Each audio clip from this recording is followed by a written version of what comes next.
Good morning and welcome to MedStream 360. So we have a good case today. Can I ask my colleague Dr. Nandakumar to tell us the history of the case and the CT read? Nandakumar, please go ahead. Yeah, good morning to everyone from India.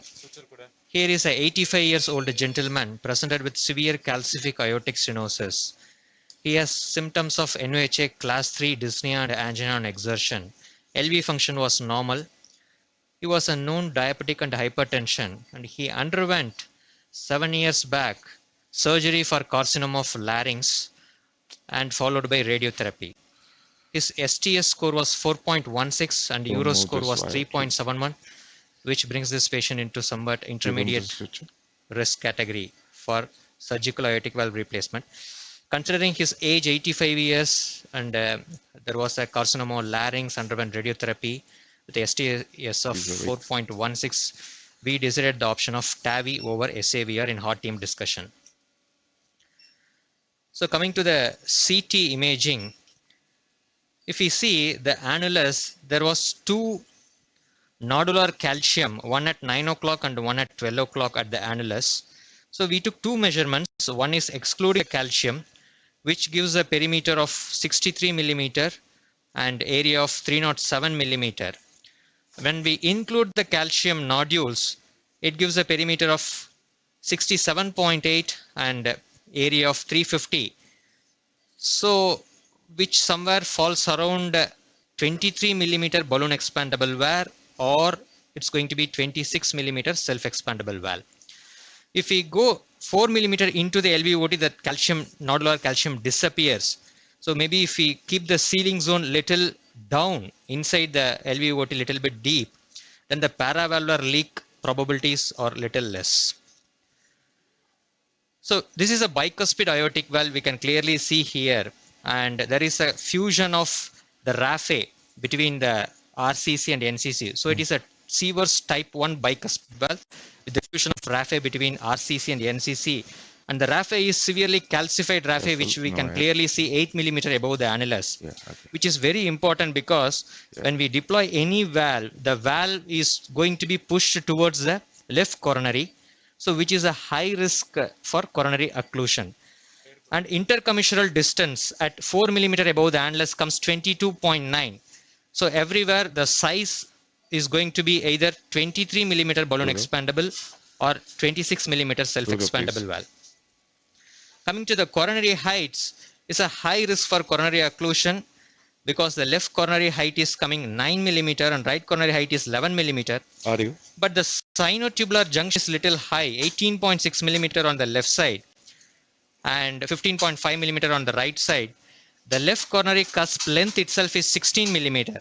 So if this 16 millimeter left coronary cusp going to push towards the left coronary ostium, especially when there is a fused calcified raphe at the RCC and NCC, though there is a wide aortic sinus on the left side, there is a high chance this leaflet may fall on top of the left coronary ostium. So in short, there is a high risk for left coronary occlusion, whereas right coronary is 11 millimeter, very less likely to get occluded. So sinus of Valsalva width, if we measure, again if we exclude the calcified raphe, because we are pretty sure that calcified raphe is not going to give away during our transcatheter valve deployment.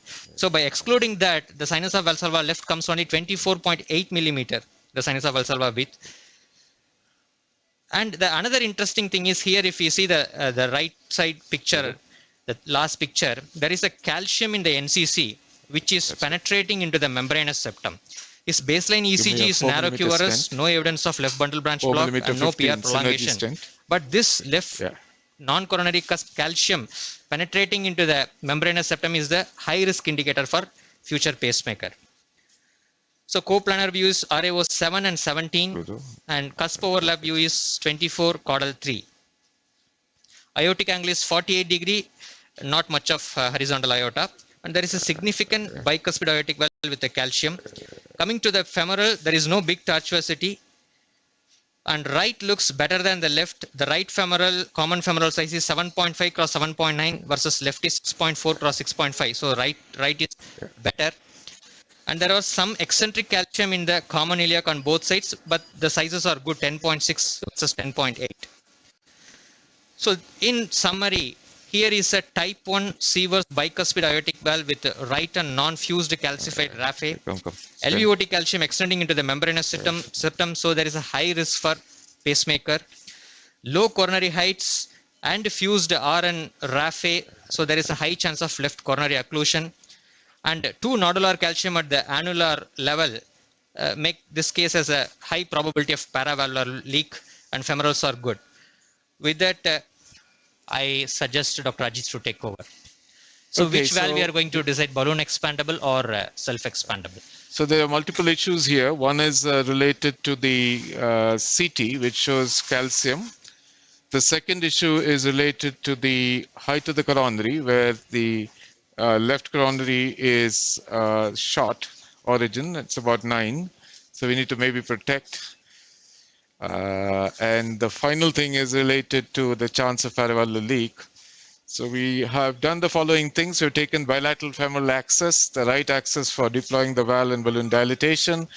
The left, we took 2 femoral accesses because the radial had spasm. And we have put a guiding catheter JL4 into the left main with a guideliner there. The guideliner is damping the coronary ostium, but we will keep it just at the left main.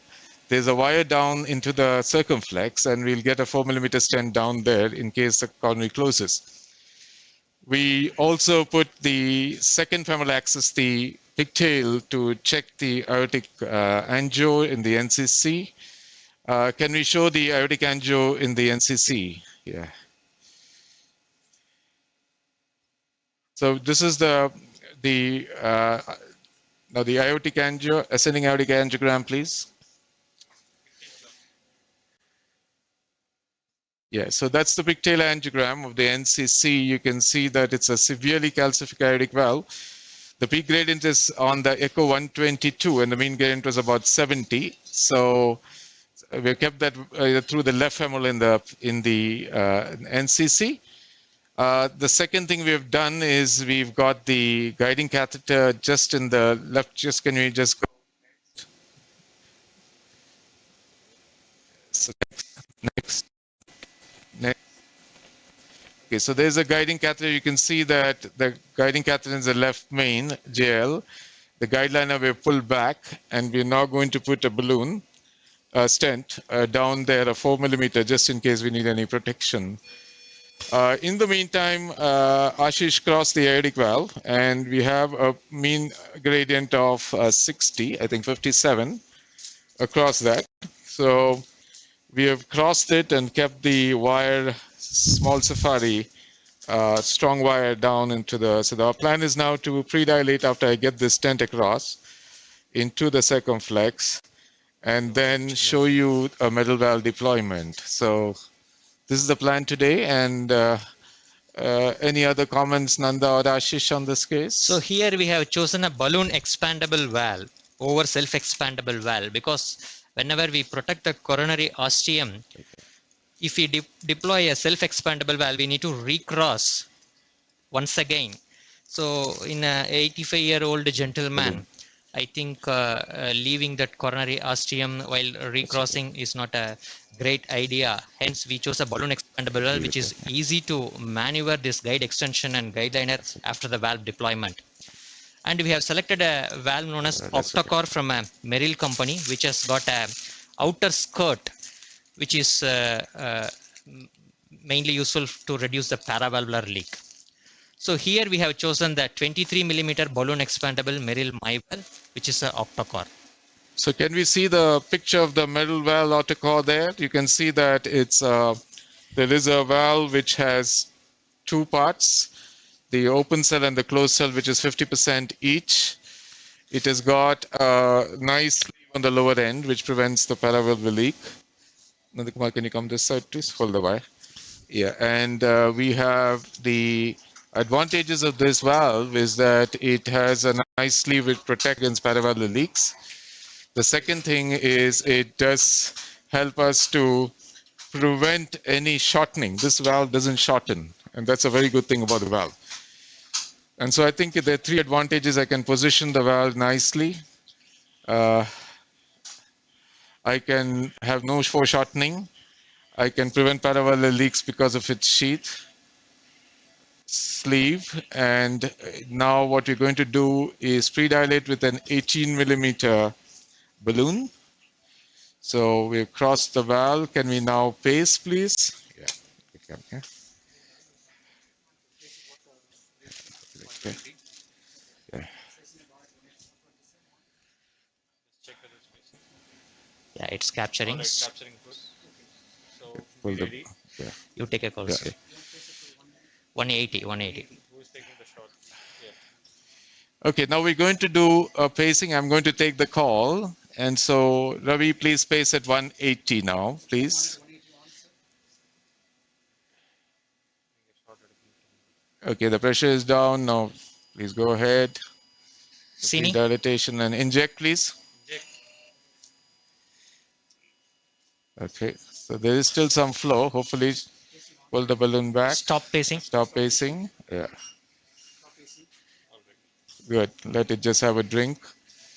We'll pull back the balloon. Hold the sheet. Just support the circulation, please. Just support it, please. Increase the pacemaker rate to 70.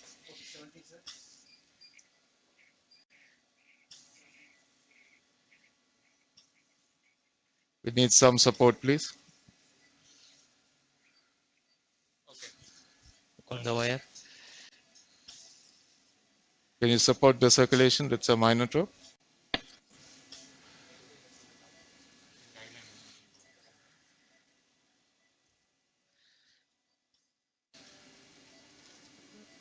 Okay. Can I get the guiding off from there?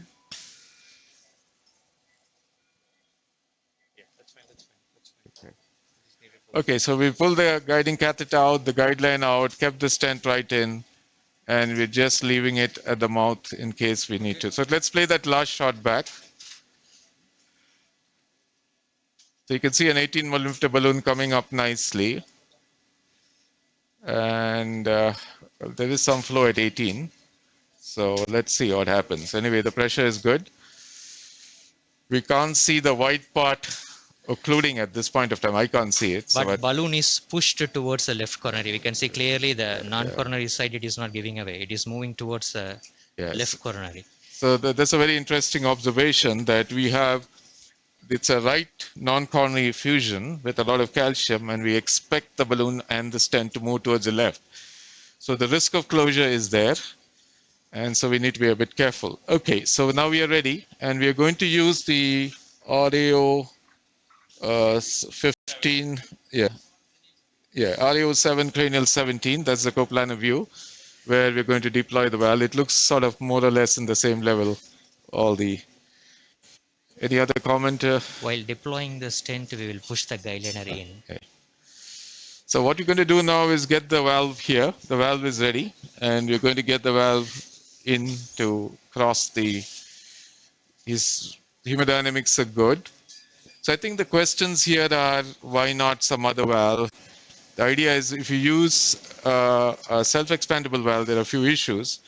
One, regarding coronary accesses in the future. Number two, the short coronary, we just would, have a problem with the adjustment of the valve. We don't want it too deep because there's calcium there, and we could get into trouble with the CHB, complete heart block, in the future. So we need to worry about all this. I think this is an ideal valve, balloon expandable. At the same time, it has the advantage of keeping the valve correctly positioned, not blocking the coronary, and not do deep to get the valve abutting the calcium and getting into conduction disturbance. So these are the few issues, and you saw the coronary protection. There's a guiding in. We use a wire, and we get the stent through a guideline. Huh? Now we're going to get this valve in. As I said, this is a 23 millimeter my valve auto.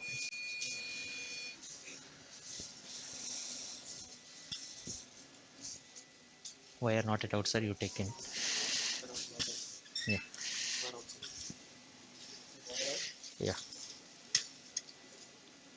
I'll put it. Yeah.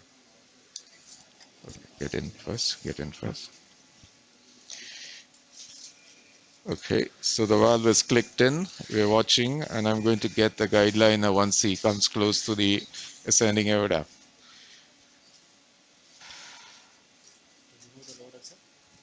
Remove the loader, please.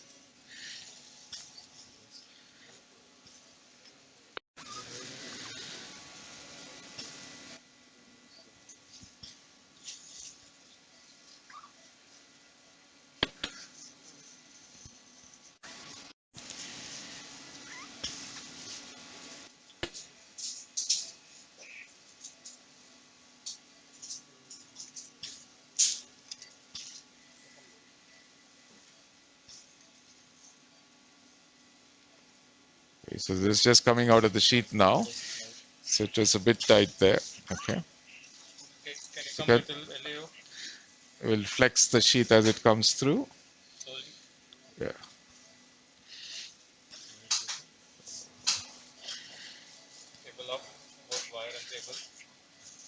Okay. Okay, 1 second, I will flex it. We'll flex it a bit. Okay. It's flexed nicely, and you can see how nicely it was flexed. The catheter will move. Please go ahead, Ashish. Okay. So this is the advantage of this system, that the flexure allows Show the LV slowly wire. stop. LV wire. Show the LV Show wire. the LV wire, please. Yeah, that's perfect. Okay. Now I like the valve to cross the guiding catheter and then get the guideline, huh? Because otherwise what happens is when the valve is crossing, you may have a problem with the guiding catheter coming out. So I'm now reintroducing the guiding catheter. Guide is push back. Guide is pushing back. Okay. So you can see how the guiding Stent gets hit. stent is too deep. Pull back Yeah, the stent I little will bit. pull back here. Keep it there. Okay. And then get the guideline in. So these are the issues which you'll see. I think this is enough. Okay. I think we have enough Yeah. strength. Okay, let's go down with the valve. Yeah, 1 second, I will partially Slightly unflex. Yeah, okay. that's good. Please go ahead.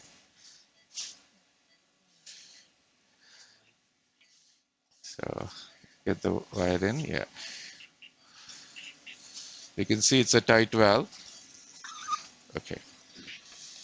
Yes, just gently put the pressure on, it'll go. Yeah. So what we do here is we gently put the pressure as we withdraw the wire into the left ventricle, and this gentle pressure always helps. This is a heavily calcified valve.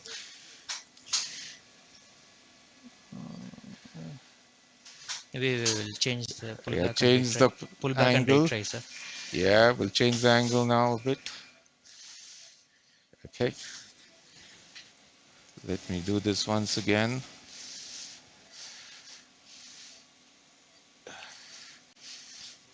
You can see the horizontality of the valve is what's creating the problem, but I think it's gently crossing. Yeah. Okay, that's it. You pull I the will. wire back and get ready for an That's okay. iotogram, please. Yeah. Pressures are not there. Pressures are Yeah, not there. so Okay. let's see the pressures. We need to support the pressure. We need to go quickly. Okay, I'm just pulling the guideliner back a bit. That's okay, sir. Guideliner is okay. Okay. Let's go ahead now. Take the shot quickly. Yeah. Yeah, very quickly we need to angle. deploy. Yeah. Correct. Implanter angle only. Come on. Cine, please. Cine. You can see how tight the valve is. So we need to Go go in a little bit. down. Yeah. Okay. Slowly. One more shot, Yeah. please. Okay. One more shot, please. Okay, Yeah, I think we are good to go, sir. We are okay. good to go. Okay, so we're going to, I'm taking the call. So, yeah, keep it all muddled up. Everybody is okay. Okay, so just space now. There Okay, we go, sir. go up, please. Go up, go up, go up, go up, go up, go up, go up, go up, go up, go up, go go go go go go go go go go go go go go go go. 1001, 1002, 1003. I'm Yeah, deflating. deflate. There is BF.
Line, Okay. okay.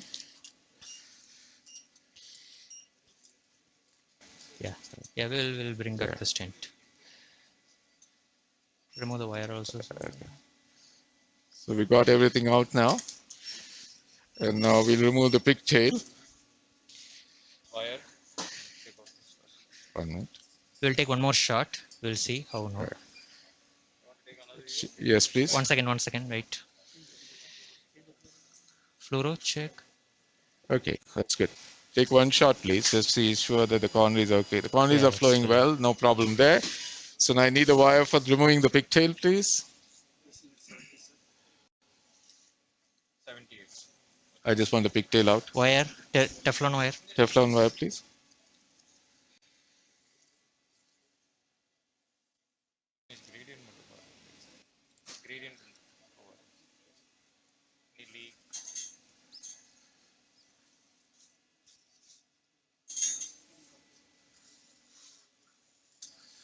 So we get about 2 to 3% of patients getting into I just push the sheet in.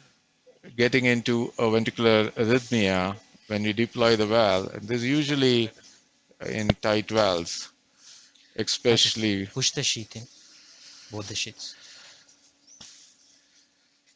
Okay, so aspirate, please. Ready for an angiogram. Okay. Fluoro. Okay, so the valve is out of the way, the You wire also in see the the poster. position, and we'll take an iodogram now. So are we all ready for the iodogram, please? Yeah. Okay, sir, we will align the valve little bit. We will remove the parallax. Fluoro. Fluoro.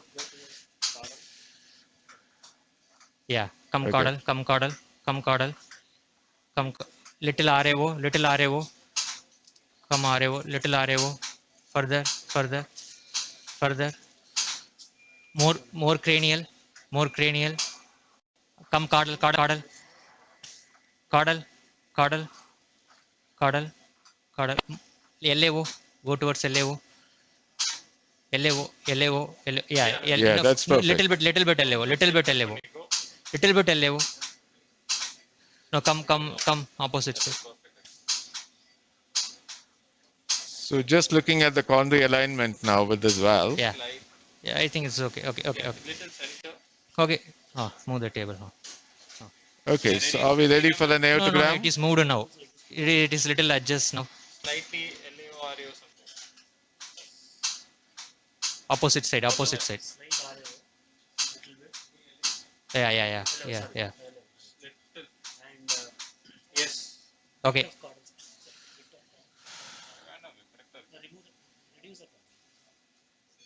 Okay, caudal 13, caudal 13, 13, correct. Yeah, right. Ah, okay, yeah. Okay, Cine.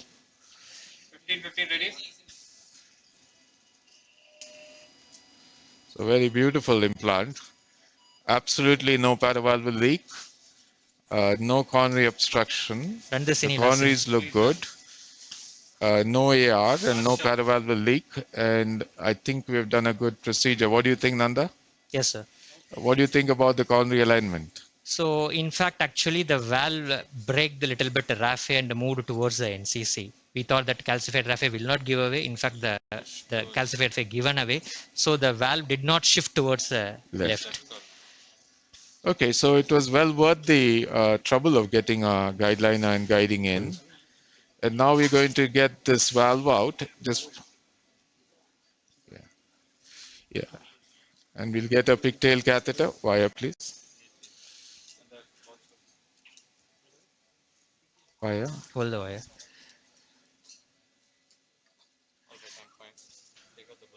Fluoro.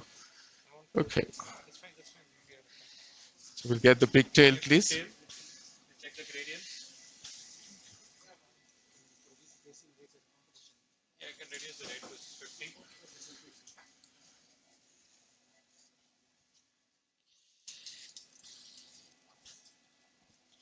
So you can see he's back in his normal rhythm. I think the PR is a bit prolonged, but he's okay. So, what is your plan for keeping the TPA for this particular patient? Well, let me just have a look. We'll keep the TPI anyway till he's in this ICU, and maybe in the evening when you're removing the other arterial sheets. So we're going to close the perclose on the right side and one of the sheets with a possible flap. And when you're removing the other arterial sheath on the left side, I may remove the pacing wire too. So we may just keep it for a little longer. Normally, I don't keep it in. It's just that, you had all these issues during the procedure, including a short VF, and you have the calcium going down. You need to worry about it a bit. Okay. So that's the pigtail in and aorta. We'll have a simultaneous pressure, please.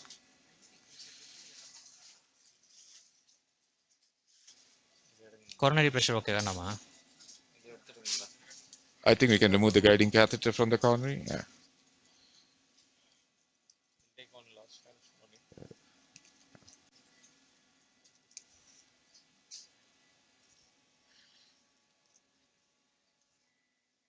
Give me one Teflon wire. No, now you show simultaneous P iota and LV.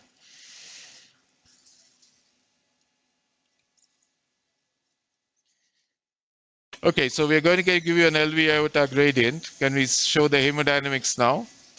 Okay, so this is the LV iota. Can we flush both lines, please? Yeah. I need a flush. Flush. Some painkiller, I think during massage, some ribs broke. Can we just get the main gradient and tell me, sir?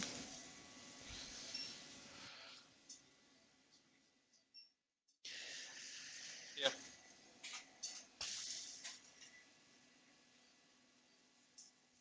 Flush. Flush.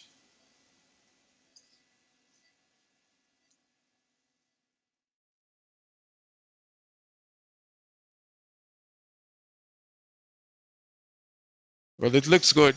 I didn't think there's any significant mean gradient here. Just going to flush it and give you the pressures properly.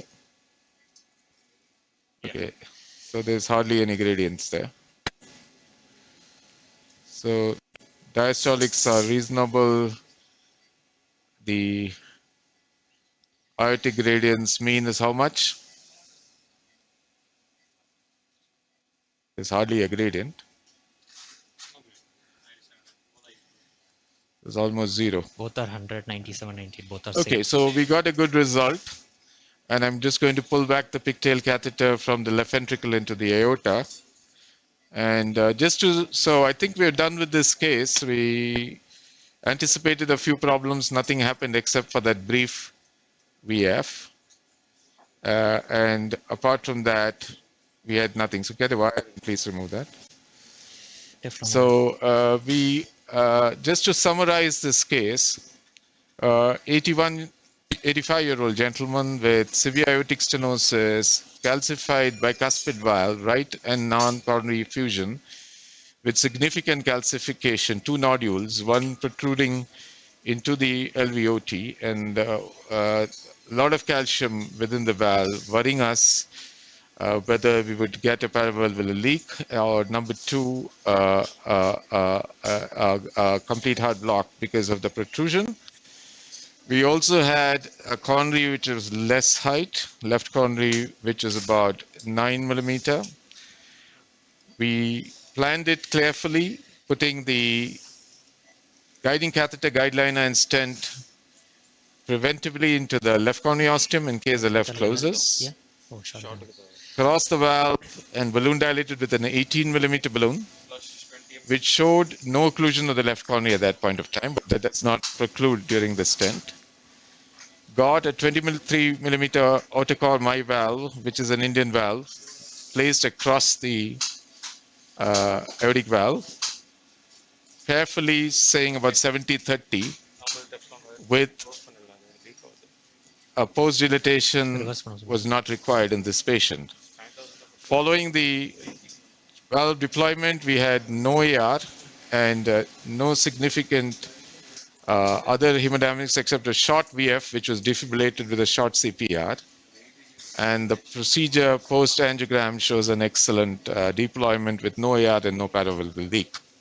Now the plan is to remove the right sheath with a perclose, left one sheath with a plug, and watch for any conduction disturbance. Right now there isn't, except the P is a bit long, and remove all the sheets out, hopefully tomorrow in the ward and in a couple of days home. So we have a few minutes, so maybe we can, if we can show the perclose.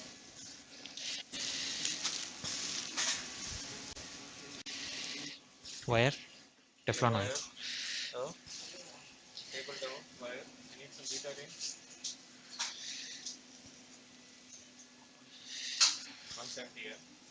Dilator? I mean, introduce the dilator, whatever. No, small dilator, 6 French sheet. 270. I don't think we need to reverse it.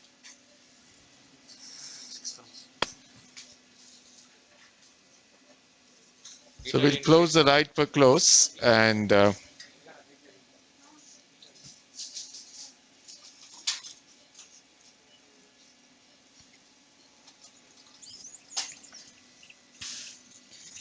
9 French sheet.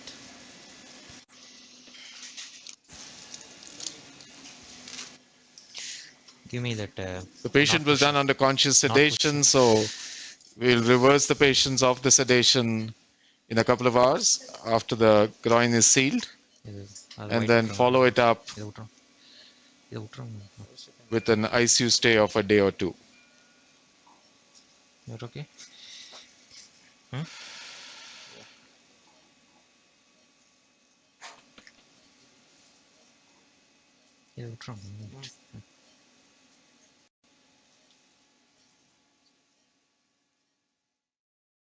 Keep the 9 French ready. Wait, I'll put a 9 French.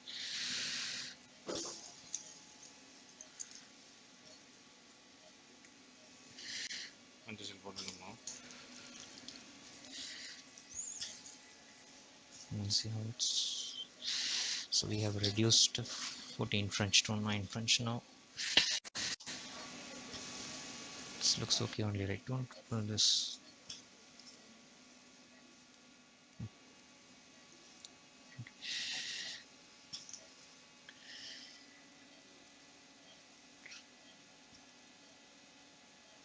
So I will remove this also. We'll see how it. Not pusher.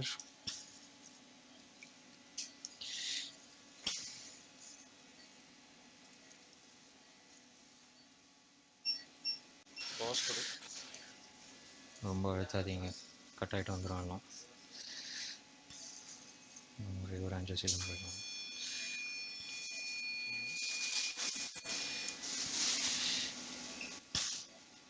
I think this looks good, Ella. Angiosync is not required. Okay, you keep. I will check the chart. Fluoro aortic bifurcation.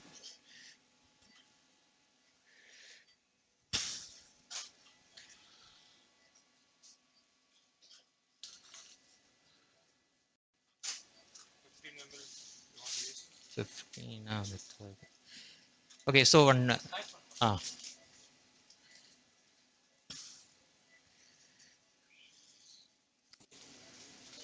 Ready? Cine.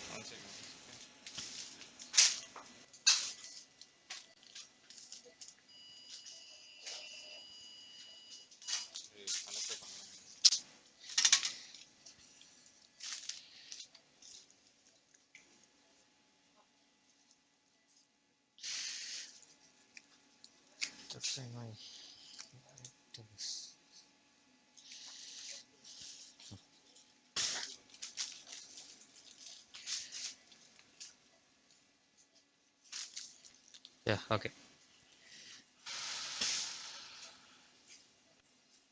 Fluoro. Ready? Cine.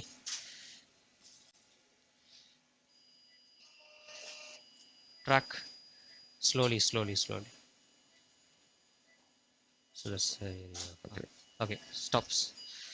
So I think table down. Yeah, we cut it. So the aortogram is showing a slight knuckle at the site of the first I'll per remove close. this So now. let's see what happens after that.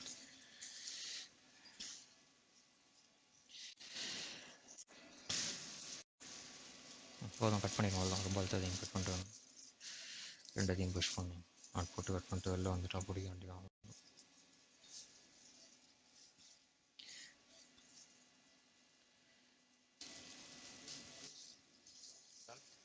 Cut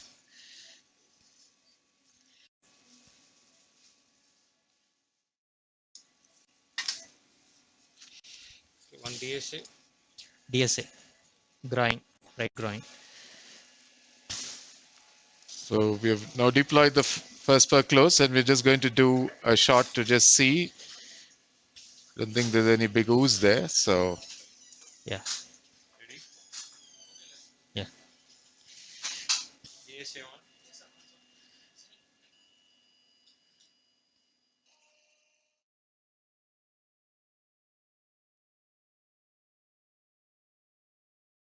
okay. Okay. So it's nicely sealed with one per close. So I think that's the job done on the right side. So Nanda, what do you think we're going to do on the left? So the site looks okay, though we took two arterial access on the left side. One is 7 French, 6 French. The option is we can put one pro glide, one access, and close it off. On one of them, yeah. And but the sheath may interfere with the pro glide. So the lowermost sheath we can put a pro glide, or else even we can manually also we can compress it. Okay, I personally feel that let's just do that manually. That it's a little big guy. The sheath was already kinked. When we put a per close, we may have some issues, and it's both 1x and 1s7, so we can pull that out sequentially after the ACT is down. So I think we're done with the case, and we can put a pro glide. I don't want an plug-in because with that sheath we can see that there was a little bit of puckering. If you have any troubles, we may land up with a local issue. So So I will Okay. take a So I think we're done with this drawing case, and one if there are any shot. comments more from Ashish and Nanda, I think we'll close the case. We're in time. Thank you very much for this, our 14th case in MedStream 360, and we're happy to Killer Gashi show Kiran. this complex TAVA with a new valve, the MyValve Autocore. Thank you very much.